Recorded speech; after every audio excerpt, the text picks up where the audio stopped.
Good morning po, good afternoon, good evening. Welcome po sa channel ko po, Tito Noise Vlogs. Sana nasa mabuti po kayong kalagayan. Grabe, sobrang init pa rin. Hindi, pag hindi importante ang lakad, huwag lalabas. Grabe, ito nangyari mga babayan ko, yung nakaraan araw, Lunes ata to. Sa may bayang ng, City of Marikina.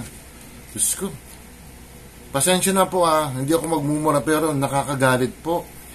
Yung mga ibang politiko natin, magkaroon lang sila ng boto, makamayan lang yung mga constituents nila. O ito nangyari mga kababayan ko, isang rider po, nakapila po siya kasi magdi-distribute ng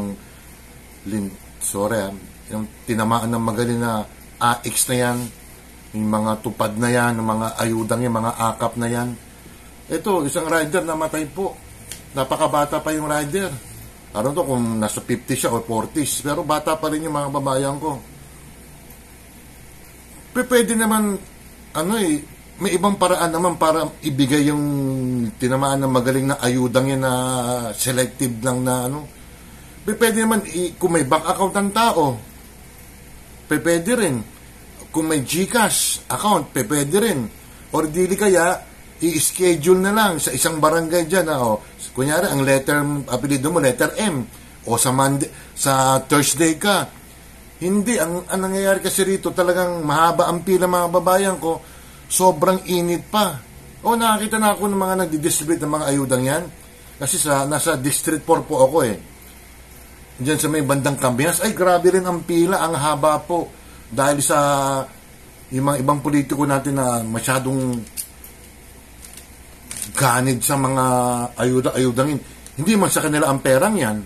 Ano mangyayari yan sa namatay na yan? 5,000 dahil sa 5,000 namatay yung isang tao. At hindi lang yan nangyari sa Marikina. May ibang lugar pa. Sa Laguna may nangyari din. Yung isang congressman na si Congressman Google na may namatay din ng mga matanda dahil hindi na kayanan ng init. Wala pa kasing guideline siya mga kababayan ko, yung how to distribute that ayuda. Wala basta makakuha lang kayo ng boto, suhol yan mga kababayan ko. Itong Comelec na inutil na to,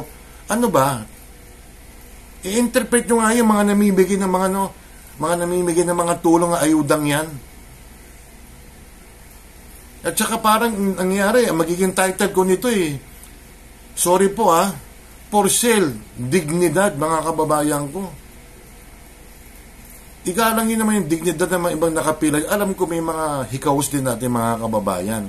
Kami rin po, minsan kinakapos din kami. Pero gumagawa kayo ng paraan na lang. Pero ito yung ikamamatay ng isang tao dahil sa nakapila siya. Na yan? Ang sisihin dyan mga kababayan ko, para sa akin lang opinion to Hindi ito fake news mga kababayan ko. Iba-ibang mga mainstream media kasi dyan ang sinisisi yung mga nagbablog, yung mga Duterte vloggers kaswapangan yan. Nasabihin yung pera ng mga hindi nyo pera yan. Diyos ko, pera ng taong bayan yan. Yung namatay niyan na nakapira na rider, pera yan. I-divide nyo nga yung 5,000 sa 30 days. O do the mathematics na lang. Sige, i-divide nyo yung 5,000 na yan. Dahil sa 5,000 yan, namatay yung mama at yung matanda dyan sa may Laguna at marami pang lugar. Tingnan mo, pipila ka ng 2 hours to 3 hours just to get that 5,000 pesos and then bigla kang masasawi. Baguhin niyo yung yung guidelines na yan. Mag-schedule po kayo. DSWD na pala ang mga politiko, Ang DSWD, isa rin yan. Sorry for the word, inutil din yan. Sana kayo na lang yan. Kayo na mag-distribute yan. Kasi, yung mga ibang politiko natin, gusto umepal, mga kababayan ko. Kunting naman, mga kababayan ko, yung mga pumipila dyan, self-dignity naman, kababayan ko. Alam ko, iba kinakapos po dyan. At yung mga iba dyan, mga hawak na mga politiko. Totoo ba 5,000 binibigay dyan? Minsan sasabihin nila, sige, 3,000 ngayon mga kababayan ko. Sa susunod, dadagdagan natin yan, magiging 5,000 na yan. Kasi pupunta mga kababayan ko. Di ba? Hindi na lang pwedeng, ano na lang yun isang baksakan na lang Total inasabi nyo, ibang mga mambabatas siya, pera nyo yan Kakapal ng mga mukha nyo. Tapos yung dignidad ng tao, ganun na lang. Tignan mo, parang, para sa akin, vote buying yan mga kababayan ko. Bibili mo yung butante na 3,000, 5,000, and then masasawi naman. Tignan mo, panahon ngayon, napakainit pa rin, no? Pamisa-misa lang umuulan. O magmamayo na, ano ba nga petsa ngayon? Itong vlog ko para bukas, para sa Mayo 1, holiday ngayon, di ba? Tapos ganun ang mangyayari sa tao. Pasensya na itong congressman na Stella Kimbo to, tumatakbo ba naman na mayor to mayor tuloy, Congresswoman Kimbo.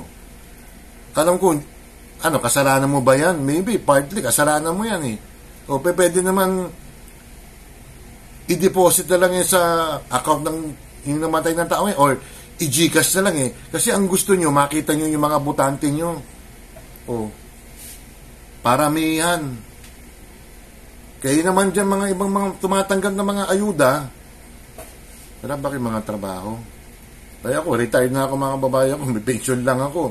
Pero never kaming binigyan ng ayuda rito ng, sabagay ano ba mga guidelines? Pwede ba yung may kaya sa buhay? Pwede ba yung middle class? Pwede ba yung, yung sinasabi nilang wage earner lang mga babayan ko?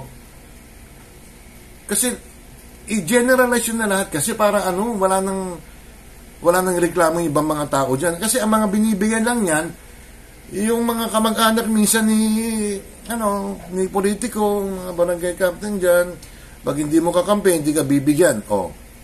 Fake news ba yun? Nababalita yun mga kababayan ko. Di ba? Tapos na yan, nangyari na. Namatay yung isang rider. Babayaran ko na lang yan. Sasagutin ko yung libing, yung burol, etc. Bibigyan ko ng 100,000. Yung 100,000 ba yan? Sapat ba yan? Kung bata pa nga yung namatay na rider na yan, he can earn as much as 100,000 plus, 200,000, 500,000, and then sa pamilya, ibibigyan mo 100,000 lang. Ganun na mangyayari talaga. Kaya hindi ko nilalahat. Pero karamihan, mga politiko dyan, mapa-admin yan or mga opposition yan. Kasi kailangan nila ng tao Kung talagang fit kayong pumila, or maybe siguro, pag mga senior naman, yung mga politiko natin yan, i-deposit na lang, or i-Gcash na lang nyo. Kasi ito mo, may 80 anyos sa pumipila, kung may sakit yung mga kababayan ko, yung mga PWD, mahina ang guidelines nyo Ito naman ibang mga yung mainstream media, kailangan suggesting kayo. Hindi kayo nagsasuggest Ang mga tinitira nyo, mga mainstream media, kayo rin nagso-social media rin kayo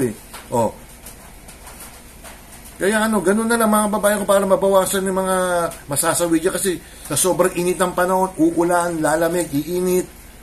Siguro yung namatay ng rider na baka galing pa sa trabaho, may mga booking siya, pagod. Masisisi siguro dyan yung mga dyan, nawala tuloy. Yung mga ibang mga politiko natin na sobrang ganit sa para makamayan lang yung mga boboto sa kanya. Tanggapin niyo yung ayuda, konsensya niyo iboto niyo. Mga babae, kaya alam, may mga utu-uturin tayong mga butante. Si congressman, dadagdagan pa yung binigay sa atin 5,000 pag malapit ng eleksyon. May mga ganun mga kababayan ko, umaasa sa ayuda. Ewan ko ba, sana yung Martin Romualdez na yun Bagay, magiging speaker pa yan Isang term pa yan Walang ka-guidelines mga kababayan ko. Yun lang mga babayan ko. Kaya nakaka-frustrate, nakaka-disappoint yung mga namamatay. Just para lang sa 5,000, and then masasawi ka. Kaya yung mga politiko naman, kakapal mga mukha nyo. Akala nyo, pera nyo yan. Bati muna tayo. Sino ba? Happy... May game ata si EB, si Emilia Brosas, wala ako Baka nasa ibang umalis ako Si Emilia Brosas, si Ate Ruby Vlog, Cherry Publish Adventure, Oxys Tab, Shinji Vlog Official, Evelyn Official, Shirley Mindrano, welcome back, Jane Barona Vlog, Doc Juday, at saka si Coach Jude, and then si Heart Purple, Tessa Bala, Simply Grace, inaanak, Nanay Eva TV, si Jobad de Motorista, si Kim Music, si Mayang Vlogs, Chaps de la Cruz, Chaps, Eldong, si SK Jamming Vlogs, Rebs, si Heart Purple, si Bib, Kapango Vlog, Cecil Bacus, si Smiley Face, si Myra T. Sanchez, sino pa ba sila, Lisel, wala na, no? Si Bib, nabati ko na, no? And then asan na si Myla? Ay, Myla meron. Si Ella Kimo pala yun, no? O, yun naman, si Casablanca pala, mga babae ko, Elis Neri, si Angie na San Francisco. Wala na ba? Si Casablanca, meron na, no? Glendy Anuel, Charles Lumawig. Sino pa din nababati ko dyan? O, yun ang mga babae ko, pasensya na doon sa mga hindi ko nabati, si Kapango Vlog pala, nabati ko na, no? Nanalo ko ng 150, sayang din yun. Ayun lang, mga babayan ko, yung sino man nanonood dito, yung mga kaibigan ko dyan na may kamag-anak sila tumatanggap ng ayuda, pagsabihin nyo naman, pag hindi maganda ang pakiramdam, huwag nang pumunta. Pakiusap na lang pag-usapan nyo ng mga barangay na may sakit po kasi ako, gano'n na lang po. Kaysa doon sa rider, namatay tuloy. Natanggap ka 5,000, namatay ka man. Namatay ka. Useless din yun. And then, bibigyan ka ng 100,000. Yun ang pinaka-final na tulong ng isang politiko makapanamuka.